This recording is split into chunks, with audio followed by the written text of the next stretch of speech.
So, Sowore, let me start with you. What's your take on the shocking names included in the president's pardon list, while Nnamdi Kanu's name was left out? What does that say about justice, morality, and the government's priorities? Well, thank you for having me. I am not here to plead for pardon for Nnamdi Kanu. The president pardoned people who were convicted of various degrees of crimes. I don't have any idea how and why he pardoned them, but if you look at the people who are pardoned, you discover that there has been some kind of proximity or relationships that facilitated their pardon, especially when you look at the 53 persons who were pardoned who are drug dealers, and you have a murderer. You see a lot of political influence over the pardon, or maybe business-related influence or linkage. In terms of Nnamdi Kanu was not convicted of a crime. He has been in and out of detention over the last 10 years, simply because he started a radio program known as Radio Biafra, where he began talking about the liberation of the people of the Southeast under Biafra, and that was where his problem started. He was granted bail, left Nigeria, and they went to Kenya, abducted him, and extraordinary renditioned him back to Nigeria. The day he was returned to Nigeria, I was in court at the Federal High Court. He was brought hooded, beaten, tortured, and they quickly rushed him back to the DSS after he appeared briefly before a judge, before we could even get to the courtroom. But the case has gone all the way to the Supreme Court. The Court of Appeal courageously decided that having been extraordinarily renditioned, there's no way a trial can stand, and the judge had acquitted him. So the Supreme Court also said that he did not violate his bail. So Nnamdi Kanu, in my view, has not committed any crime that requires him being pardoned by the president. What the president should do, and what we've asked the federal government of Nigeria to do, the Nigerian state to do, is to discontinue this sham trial, because apparently there was no crime, and you can't sustain a trial when there is no crime established. He's been tried under what they call the Terrorism Act, or is it the Terrorism Prevention Act. I've been detained for 45 days under that act before. It is used to suppress people, likely, who are opposed to government. Treason is also something that I've been subjected to. I was kept in this country for 5 years. What I'm saying basically is that when I see a sham trial, I know it because I get subjected to one at least an average of 3 times per year. So I'm just saying to Nigerians that we should not compare Kanu's situation with those who actually committed crimes. They were tried and sentenced to different prison terms, and then the president decided to pardon them, maybe because some of them are his friends or members of his community, we don't know, but because now they say they are reviewing this particular pardon, which shows to you that there's something wrong with the whole process in the first place. I've also heard that some of the pardons were influenced by corruption. People paid heavily to the officials who are involved to help recommend them for pardon. I don't know what's happening, but we know that this pardon has been put in abeyance as we speak now. Okay. But I just want to make it clear once again that I am not here to plead for pardon for Nnamdi Kanu, no. Okay. Or Thank clemency, you. anything like that, no. Okay. Thank you very much, Sowore. So can we get to Maxwell, please? Now, Maxwell, even with the president's constitutional power of clemency, should mercy ever be granted without consulting victims' family first, or the Council of States? What safeguards should exist to ensure compassion doesn't trample justice? Okay, I want to start by saying that once an offense is being committed, a criminal offense is being committed, the offense is not committed against the nominal complainant. In this case, using Mariam Sandra as an instance, the offense is not committed against the victim's family, that is the husband's family. The offense is not even committed against the husband, that's the disease. The offense is against the state. Having established that, now consulting the family before you grant pardon is uncalled for, because in the first instance the family don't even have the right, just like where somebody raped somebody, a minor. Now you cannot, the father of the rape victim cannot say, no, I don't want case again. No, because the offense is against the state. Having established that, now the power to grant pardon is given to the president under section 175. But people are getting it wrong. One, whatever decision the president is going to take, the president must take it in line with the will of the people, because the president derives his own power from the constitution, whereas the constitution derives its own power from the people. So the people are number one. If you have given an authority to grant pardon, you must grant it judiciously, in line with the conscience of the people, not abusing it, not using it as an epitome of fraud, just like as we saw. Now, give this instance. A lady called Mary Bahagu in Suleja prison was having an altercation with somebody, and she killed a person in the course of their conflict, and she was convicted and sentenced to life jail. She has spent over 25 years there in Suleja prison, over 25 years there in Suleja prison. Now, another person intentionally killed the husband. Yeah, Miriam said and that person now was sentenced to death by hanging. And he has spent less than 3 years. And the matter is still in court. That is another fundamental issue we have to interrogate. The matter is still in court.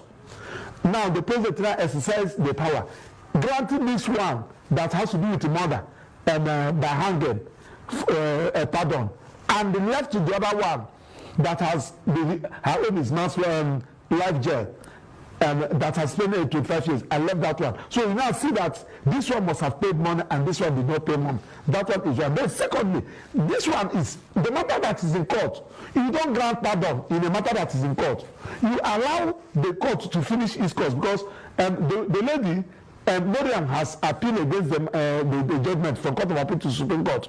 If you want to grant pardon, you will now ask him to withdraw ask her to withdraw the matter first, because she is the appellant. If she withdraw the matter first, it then means that particular condition or sentence is not standing. You cannot exercise your power towards that. So the entire that was that the Attorney General, in order to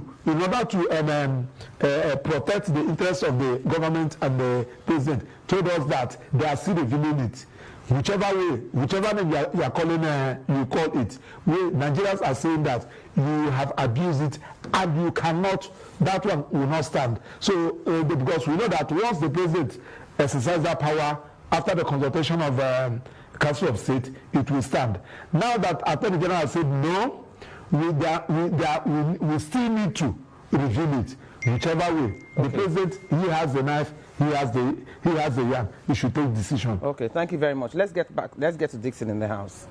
Now, Dixon, from a security standpoint, you've heard what both guests have said about this pardon that was given.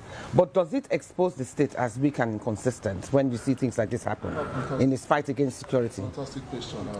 You see, most times we fail to understand that this act from the government is positioning us as a failed state. You understand, a state without powers, a state that is not effective, a state that looks vulnerable before the hands of these criminal elements, because we have a lot of people that have been killed by this criminal element, and some of them, are waiting for restorative justice, and it's also an abuse on restorative justice, because those who were killed in actions, our officers, our men, our soldiers, who sworn to protect the territorial integrity of Nigeria, and their killers have been pardoned. I tell you, it's highly demoralizing. And these terrorists killed soldiers, officers, and men. I will speak from a soldier point of view and also from a security perspective point of view. I personally know over 100 soldiers, my classmates, that were killed by Boko Haram. I also know over 200 people, personally I can name, that were killed by these terrorists. And when I see these terrorists be pardoned by the state government. I don't know who advised the government to do this. If I see them being pardoned, I feel bothered, I feel pained, I feel worried, because Nigeria is treading on a path is treading on a dangerous path, because crime and punishment works hand in hand. The whole essence of punishment is for you to, it's not just to destroy. Must match each other. Exactly, it must. Crime and punishment works hand in hand, because if you pardon these guys who kill our officers and men, it's going to demoralize our officers and men in the battlefield. As we speak here, we have soldiers chasing terrorists in the front line, some of them in the bushes, some of them in the east, west, south, and north. And at the end of the day, they tune into their television and they discover that those who kill their colleagues were being pardoned. It's families highly demoralizing. And we have widows and widows in the base who lost their husband and wife. When they see this on television, they will say, hey, Nigeria has failed them. So the state has failed them. Why do you think we're dealing with this convicts and murderers and whatever from a position of weakness? Why do we come across like that? For me, I'm also surprised if you ask me. I will ask you too, because for me, I think maybe the government was ill-advised. You know, the former president of blessed memory, General Buhari, adopted. Buhari is still alive. It's not of blessed memory. Oh, I thought it's passed. General Muhammadu Buhari. He's still very much alive. Oh, he's passed, sorry. Of course he has passed. Of course he has passed. So, sorry, yes. Yes. So he activated the Safe Haven, Operation Safe Corridor. And that corridor was a methodology which they used to, pardon criminals or terrorists, and they classified them as repentant terrorists. And I find it very, very disgusting for you to classify them as repentant terrorists after shedding blood. Human lives or anything that has to do with human lives is beyond you and I. If you cannot create, you cannot pardon. If you cannot form, you cannot pardon. What does not belong to you, you don't have the capability and capacity to pardon. So those who died in action, how do we speak to their family? And how do we motivate the present soldiers in the battlefield to keep on fighting? Because the government have to apologize to the Nigerian military and the Nigerian soldiers for this action, because it's very, very wrong. Yes. Do you think President Mohammed Buhari of blessed memory, as a soldier, would have done what would have passed this kind of pardon? Well, I think he can, because being a soldier, I think he can, because consequences. A lot of people were disappointed in his action. Even the Operation Safe Corridor he approved was wrong. It's very, very wrong, because whatever that has to do with terrorism, you need to go before them with speed. You need to hit them very hard and ensure from the east, west, south, and north there is no hiding place. If you keep pardoning these guys, what that entails is that in nearest time, other terrorist group will form up and say, hey, Nigerian is not ready for actions. We can go and later seek for pardon. So for me, crime and punishment works hand in hand, and we must punish those who commit crime against the Nigerian state. Okay. Now to the man at the center of the fresh agitation, Nnamdi Kanu. His continued detention has sparked renewed outrage and mobilized citizens for nationwide protests. So, Sowore, Mr. Sowore, you've announced a free Nnamdi now protest march next week to demand Kanu's release. Yet, you've also said you're opening to dialogue with the government. So how do you respond to those who say working with the same system you oppose weakens your credibility as an activist? Well, I don't think I said I'm going to be involved in dialogue with the government. That's not true. I said I am willing to bring in people of good conscience to work to ensure that Nnamdi Kanu was freed from this unwarranted and unjust, prolonged and protracted sham trial. So I have not gone near any government house. I have not asked any government person except to reach out to state governors from the southeast. Some of them I know personally, people like Soludo, I know Alex Otti, I think. So those two people I know. I know Peter Obi. I have met him several times. And the only person you might say I disagree with in the past is the former president, Goodluck Jonathan, who requested that we meet when I reached out to him. And I went to him, and the business of the day was very clear. Can you ensure that justice is done in this matter? And he did promise that he would take it up with the president whenever they meet. And I reached out to former President Abubakar Atiku. He issued a statement whenever I met him, President. So I did not approach the federal government. but I had already made a caveat before this that I was willing to put aside some of my position on this matter to have more people join this cause. That is not compromise, that's leadership. Okay, thank you very much. Can we have Maxwell back in the house, please? Can we have Maxwell back in the house? So, Maxwell, some argue that Tinubu's refusal to release... Okay. Some argue that Tinubu's refusal to release Kanu while freeing others risks deepening ethnic resentment and widening the trust gap between the Southeast and the federal government. Do you share this concern? Of course, the president has violated Section 42 of the Constitution. And in violation of that Section 42, which talks about discrimination, and Nnamdi Kanu has been discriminated as a result of his tribe. I said it and I continue to say it anytime, any day. Nnamdi Kanu's in detention today is not because he committed any crime. Of course, everybody knows the reason why Nnamdi Kanu was arrested. When Nnamdi Kanu was arrested, they want to stop people from exercising their right of agitation. So you can now see that if you want to start agitating for your own republic in Nigeria, when you remember Nnamdi Kanu, you will not do it again. That is what they want to do. It's not as if that Nnamdi Kanu committed a crime. That one is that. Then two, violation of his right, just like you said, under the Constitution, they said nobody can be discriminated against in Nigeria as a result of his tribe, place, sex, or whatever thing. But you know, if you watch, you discover that it's very obvious that Nnamdi Kanu is being discriminated against. There are some people, when the president discovered that their charge is frivolous, they directed Attorney General to withdraw their charges. Now, Nnamdi Kanu never committed any crime. Thank God that the president, the federal government has opened up their defense and closed their case.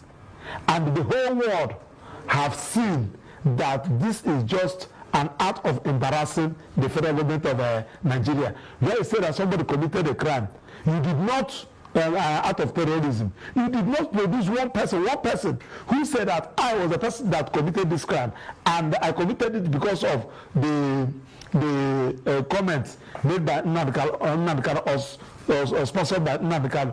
What did you tender in court? You tendered the phone, his boxers, the microphone you got from his hotel room, his singlet. These are the things that you used to embarrass. So now we are not saying that. Now that it's like this, you have also committed another heinous offense that embarrasses this country by directing the police and the military to go and negotiate and discuss with non-terrorists, and they came to the meeting with their ammunition in that meeting.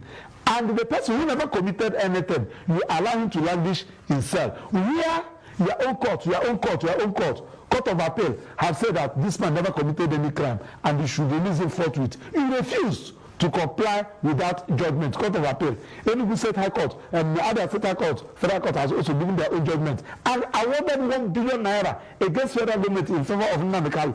Kenya people also said that what Kenya did was wrong and awarded cost in favor of Nnamdi Kanu against Kenya government. Now, International Human Rights Committee also came up with their own decision. Now, what are you still doing with this trial? And some people said first trial. First trial for what? Can you place something on nothing and expect it to stand? So, and this thing is also generating more problem. And we said no, there is every need people should come out to speak. Because one, it is Nnamdi Kanu's today. It can be another person tomorrow. And you cannot be discriminating. You say one Nigeria. You say that the unity of this country is not negotiable. And you are the person that is dividing the country by your actions and inactions. So what we are now asking is that Nnamdi Kanu trial is uncalled for. And the president has also discriminated against Nnamdi Kanu on violating Section 42 of the 1999 Constitution, where the Supreme Court has also decided both Mbojiko and some other cases. Okay. Let's get back to Dixon. Thank you, Maxwell. Let's get back to Dixon.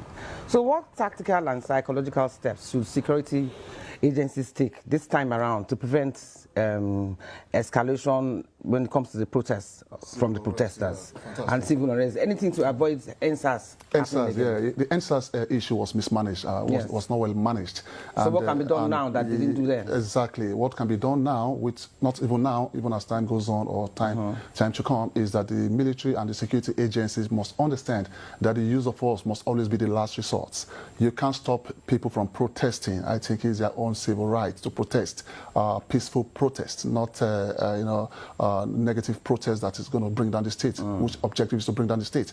The whole essence of protest is to send message back to the government that they are not impressed with what is happening, the economic situation, the security situation, or whatever the case may be. And when these guys come out to protest, give them protection from the tactical perspective, ensure they are well protected. If any gray area or any area you identify as a risk area or possibly a crime-prone area during the protest, because most times some people want to, capture the protest and, resort to crime. So what you do is to, first of all, ensure you carry out an effective risk mapping within that given environment and project reasonably security force while you protect those protesters that are coming out to tell the government, hey, they are not happy with what is happening. And also the government or the security agent must ensure that the use of force must always be the last resort, because in crisis management or civil unrest management or providing security in any given situation, the use of force must always be the last resort. You need to follow the continuum of crisis management. First of all, you try to de-escalate. I've been trying to de-escalate. You try other measures and ensure that you also have water cannon or rubber bullets, not live bullets going into the enemy, the people's den and start shooting live bullets. That is even an abuse on the state itself, because you don't kill the people you want to protect. So if we want to get it right, we must ensure that our security agents are trained on crisis management as well. About the training. Training is very important as well. Don't just give them the gun or just go to the barrack or the police point and just pick some officers and say, go for crowd disperser. Crowd disperser is a technique, and everyone that is going to be pushed or used for crowd disperser must be trained on management of crowd disperser. You understand? Understand the types of crowd. Are they spectative crowd? Are they hostile crowd? Before you can even apply the use of force, you must ensure they are hostile crowd. But if they are acquisitive crowd or expressive crowd, like those that are going up for protest, which is classified as expressive crowd, you don't shoot at them. What you do, you protect them. Then from the psychological perspective, you need to also learn to communicate with these guys and also ensure you have drone cameras within that given environment to tell them that they are being watched. Because the whole essence of camera or drone cameras or surveillance camera is a form of psychological deterrence to inform them that they are being watched. And whoever commits a crime will be fetched out among the crowd and I hope that will be practiced prosecuted.